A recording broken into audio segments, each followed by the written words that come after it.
Nicolás Suescún nació en Bogotá, Colombia, en 1937. Poeta, cuentista, traductor, editor, periodista y profesor universitario. Durante varios años dirigió la revista Eco y fue jefe de redacción de la revista Cromos. Algunos de sus libros, El retorno a casa, 1971, El último escalón, 1974, de 1980, El extraño y otros cuentos, La vida es, Los cuadernos de N, 1994, y Oniromanía, 1996. Fue galardonado con el premio Vida y Obra de la Secretaría de Cultura del Distrito. Aquí, unas páginas de su diario.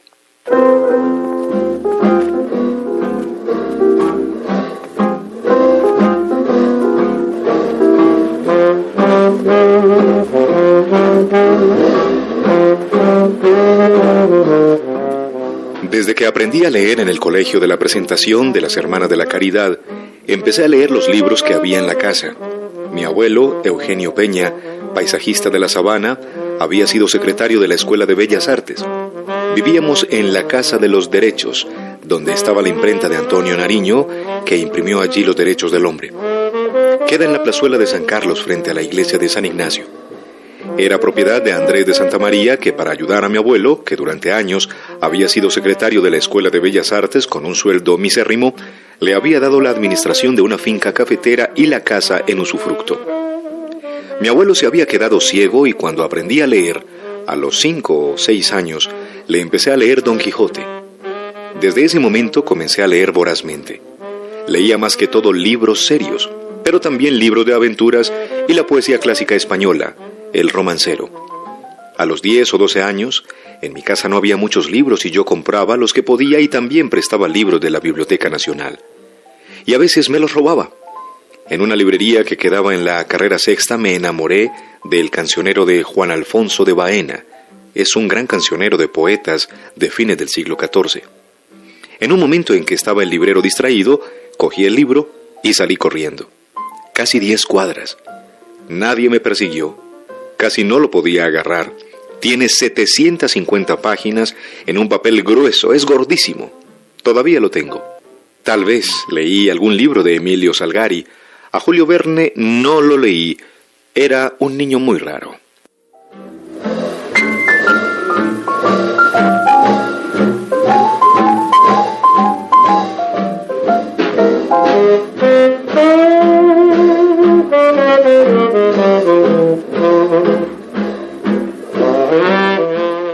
Iba mucho a cine, me fascinaba el cine.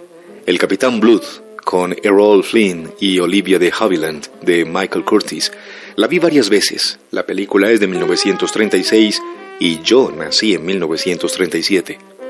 Después me pasaron al Instituto del Carmen de los Hermanos Maristas. Era buen alumno, sacaba buenas notas, pero me comenzó a hartar el colegio. Más grandecito me gustaba jugar billar, me iba a fumar cigarrillos al Parque Nacional. En tercero de bachillerato empecé a faltar muchísimo y perdí el año. Una tía, Lucrecia de Mick, que era la que me pagaba la educación, decidió, para salvarme de las malas amistades, mandarme a los Estados Unidos a una escuela militar. Allá me di cuenta que yo era la mala amistad. Tenía propensión a la bohemia, sin embargo era un buen estudiante. Allá aprendí francés, me enseñó un profesor rumano muy bueno. Me castigaban. Me cogían con botellas de whisky que compraba en el pueblo, le daba la plata a alguien para que me las comprara y las escondía en la habitación. Estuve 3 años y medio. Terminé el high school. Hice 2 años en Columbia University, empecé a estudiar literatura. Como sabía francés, tomé seminarios avanzados sobre poesía medieval, Mallarmé, los románticos.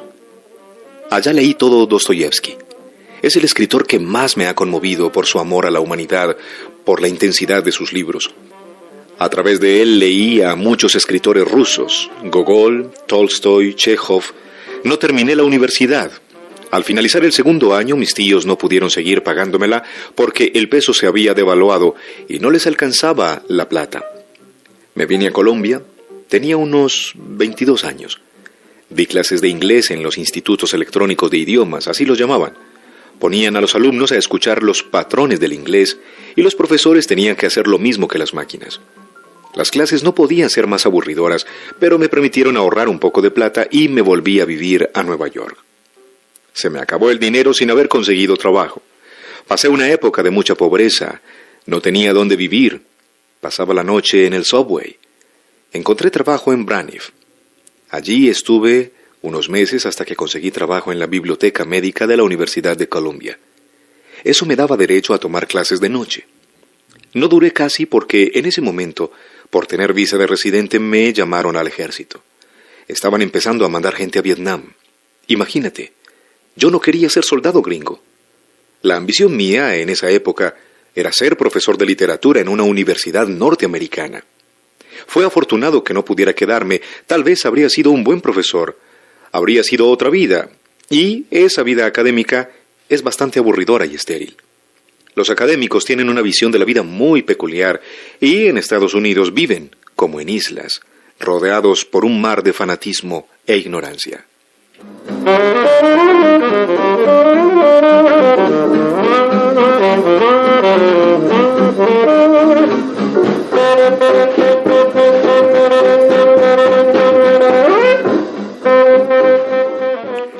Así que regresé a Colombia. Volví a dar clases de inglés en la Universidad Nacional y de Humanidades en la Tadeo, en la Piloto, en la Gran Colombia. No había empezado a escribir. Leía todo lo que caía en mis manos, pero no escribía. Toda la plata que ganaba me la gastaba en libros en la librería Buchholz. Un día su dueño, Karl Buchholz, me ofreció trabajo y yo acepté, feliz de dejar las clases y de trabajar con los libros. Trabajé 2 años. En esa época empecé a hacer traducciones para la revista Eco. Me encantó ser librero. Además de darme gusto a mí mismo, podía, digamos, satisfacer a la gente. Conocía los libros, podía recomendarlos. Era una librería universal. La visión de él era tener todos los libros. Había libros en 4 idiomas. En esos 2 primeros años conocí mucha gente. A mi compañera de esa época le dieron una beca en París. Nos fuimos juntos. Iba a las clases de Lucien Goldman en la Escuela de Altos Estudios. Allá fue que empecé a escribir en cuadernos cuentos y poemas. Siempre pensaba escribir, pero no lo hacía. Fue una cosa completamente espontánea. Un buen día compré un cuaderno y me puse a escribir cuentos, y de golpe los interrumpía y hacía poemas. Los cuentos son los de El Retorno a Casa, mi primer libro. Estuvimos 2 años. Ahí me hice firmar un libro por Pablo Neruda. En París nació mi hija Matilde. Regresé en 1966. Natalia, mi segunda hija, nació 2 años después, ya en Bogotá. Buchholz estaba en el proyecto de abrir una librería en Chapinero. Me dejó la dirección de la librería del centro y la dirección de la revista Eco. Ahí publiqué por primera vez a Rafael Humberto Moreno Durán, Óscar Collazos, Humberto Valverde, Ricardo Cano Gaviria. Él trabajó conmigo unos 6 meses antes de irse a Europa. A José Pubén. Yo era muy joven. Ahí nació mi amistad con Ernesto Folkening y con Aurelio Arturo. Él iba a la librería, almorzábamos y hablábamos mucho. Era muy sencillo, muy independiente. Decía que el inglés era el idioma de la poesía y que ya no se podía escribir poesía en español. Leía muchos cuentos. A Pound, a Eliot, le fascinaba el inglés. Folkening era una persona muy culta. Seguía la literatura alemana con un espíritu apasionado pero crítico a la vez. Escribía un español que parecía más bogotano que el de los escritores nativos, lleno de localismos. Era muy interesante hacer una revista e irla cambiando. El propósito inicial de Eco era difundir el pensamiento y la literatura alemana, pero yo les di cabida a escritores colombianos. Cambié también el método de compras de la librería. Para poder tener muchos títulos, Buchholz compraba pocos ejemplares, pero yo empecé a pedir buenas cantidades de ciertos libros que ya había leído o que sospechaba se iban a vender bien. Compré los que quedaba de la primera edición de El coronel no tiene quien le escriba, la de Aguirre Editor. 100 ejemplares. Los vendí muy bien. Hacía también reseñas en El Espectador para promover libros.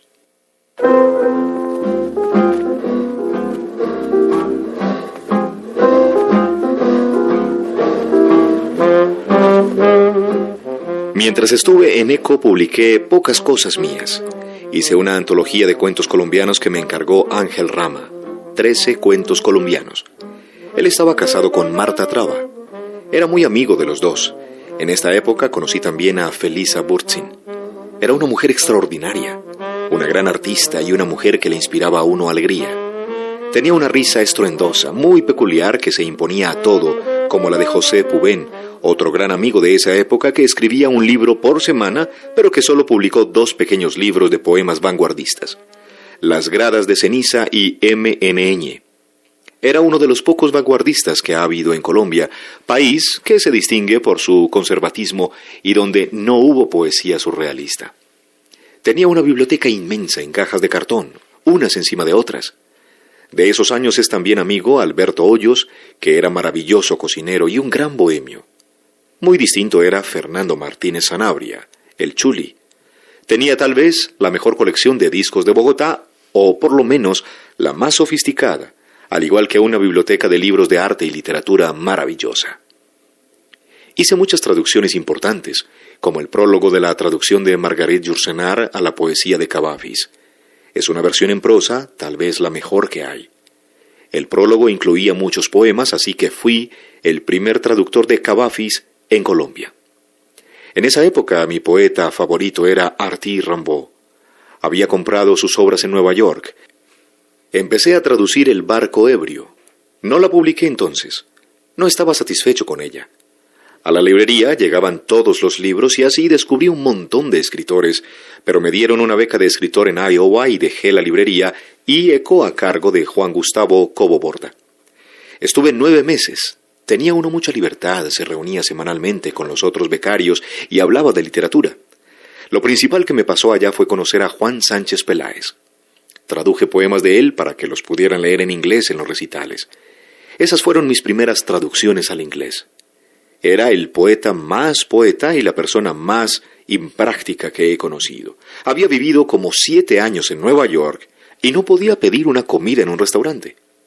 Vivía como en otro mundo, y su poesía es de verdad otro mundo. Los grandes poetas como él crean un mundo alternativo. Allá también conocí a Luisa Valenzuela, Néstor Sánchez, Fernando del Paso, Carlos Germán Belli y al poeta alemán Nicolás Born. Ya había reunido los cuentos de El retorno a casa. Pedro Lastra me pidió el libro, era el editor de la Editorial Universitaria de Chile. Allá salió la primera edición en 1971. Cuando apareció el libro, en la colección estaban Mario Vargas Llosa, Salvador Garmendia, Hernando Telles, José María Arguedas, Alejo Carpentier. Ángel Rama escribió una reseña muy elogiosa que no tengo como tantas otras cosas mías o sobre mí que no tuve el cuidado de guardar. En ese momento, abrigué la ilusión de vivir de la literatura, de ser un escritor profesional.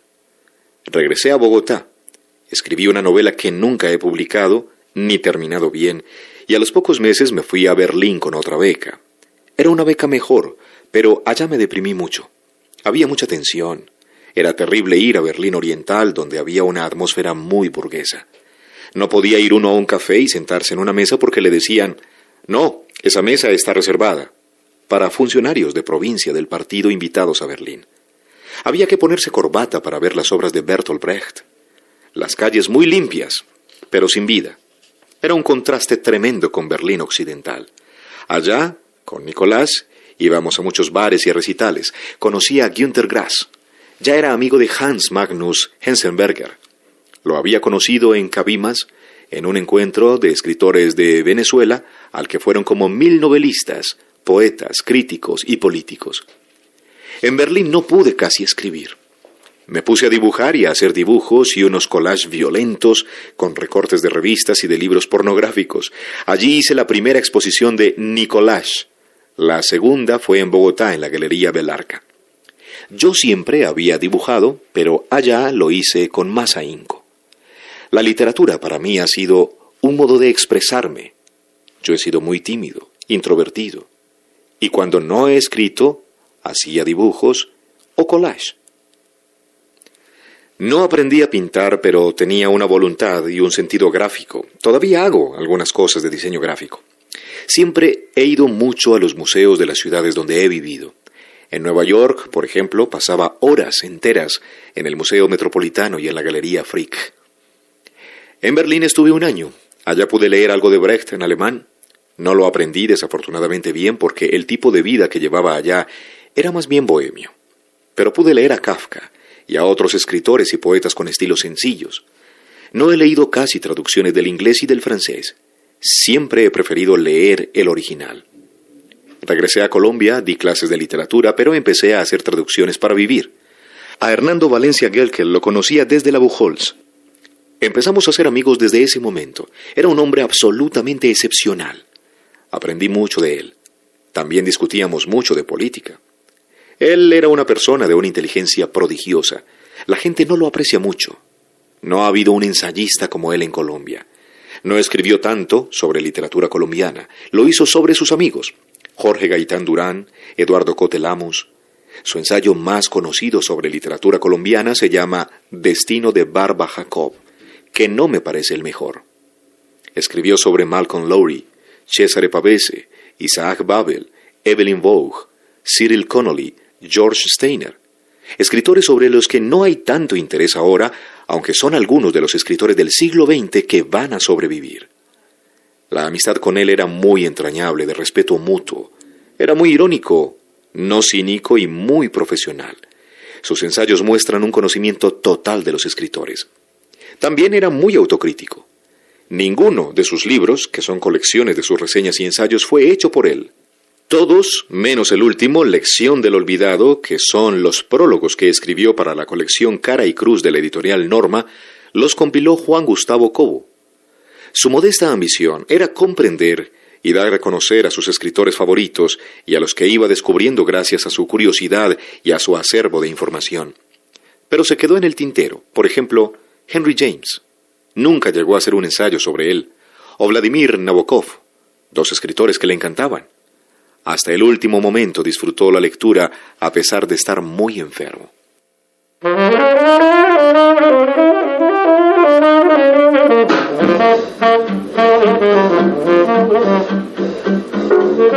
Escuchan en Literatura para Oír un homenaje a Nicolás Suescún, escritor colombiano, a partes de su diario.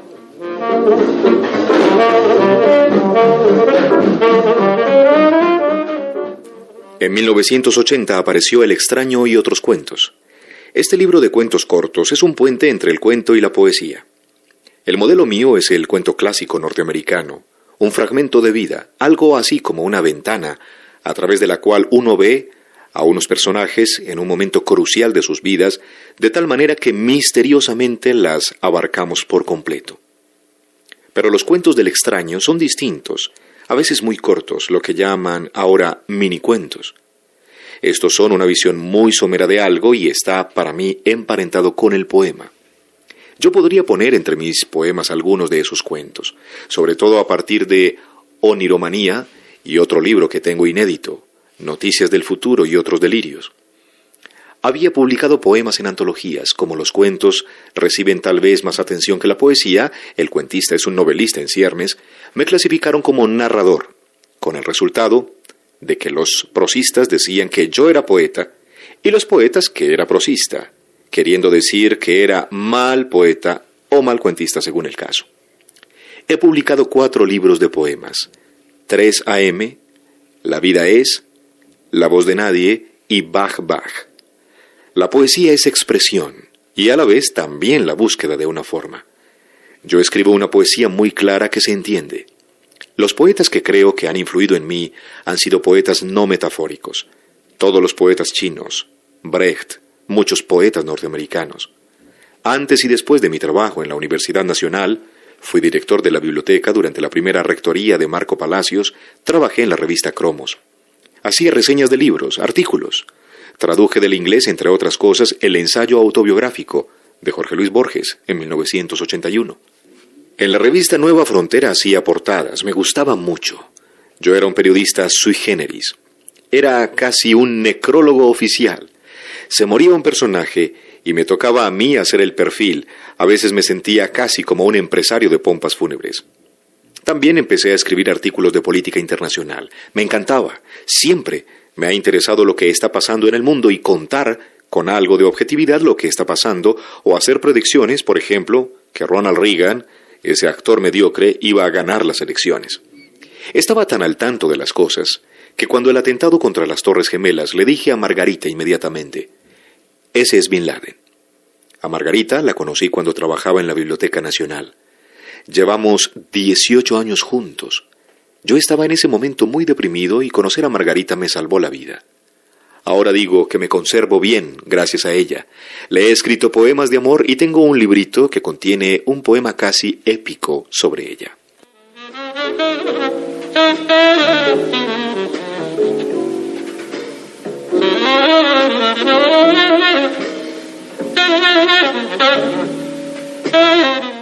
Me deprime el país. Colombia es un país donde reina, como en la mayor parte, la injusticia.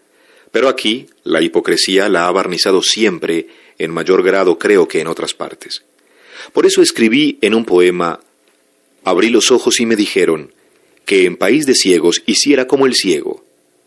Después me enseñaron las palabras y me aconsejaron que cerrara la boca si no era para repetir lo repetido.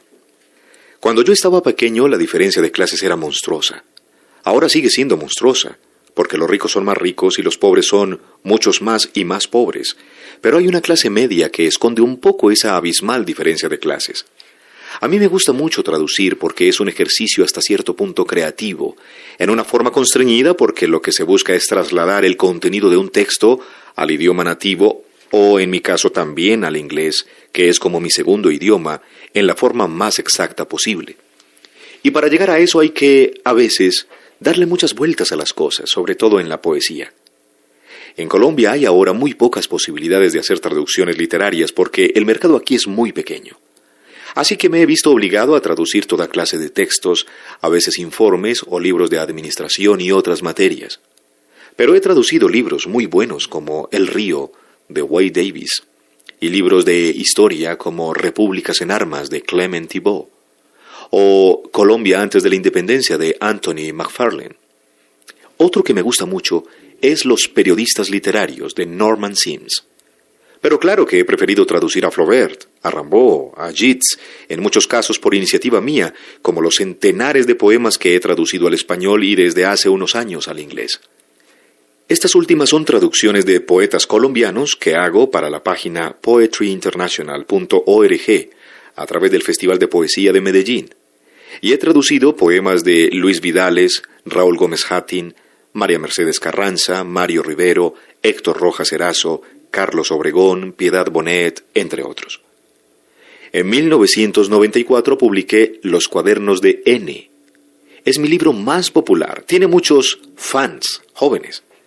Para que lo publicaran en una colección de novelas dije que era una antinovela, pero en realidad es una colección de fragmentos sobre un personaje algo kafkiano, medio filosófica, medio narrativa, formada por fragmentos narrativos o descriptivos, aforismos, citas, poemitas y además ilustraciones. Es un poco triste porque el personaje es un ser oscuro, en cierto modo soy yo, pero con algo de exageración, digamos. No entiendo bien por qué les gusta a los jóvenes, ni cómo se ha convertido en casi un libro de culto. La edición fue de solo 1000 ejemplares, pero ha circulado mucho. Me han mostrado ejemplares vueltos nada que misteriosamente han pasado de mano en mano.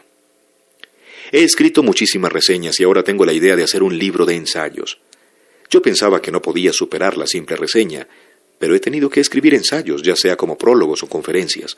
Por lo general son sobre poetas, y son análisis muy puntuales de su poesía, sin comparar los autores con otros, sino profundizando en ella. Me cuestan trabajo. Es una labor de penetración profunda, espero, en la poesía para iluminarla, explicarla y entenderla. Me siento relativamente satisfecho de lo que he hecho, aunque nunca acabo de estar seguro si lo que escribo vale la pena. Siempre he sido un poco desdeñoso con mis propias cosas. No me he hecho propaganda, ni he tratado de figurar. Con la poesía he dependido de otras personas. María Mercedes Carranza y Mario Rivero son los dos poetas que han creído en mí. Ella publicó una antología de mi poesía. Era la persona más franca que he conocido en la vida. Una poeta en cuya poesía se reflejaba esa forma de ver, sin tapujos, la propia vida y la de los demás, descarnada y hasta cruel. Y Mario es el gran poeta colombiano de la ciudad, el que ha sabido captar la atmósfera de la calle y la mentalidad del animal urbano que la habita.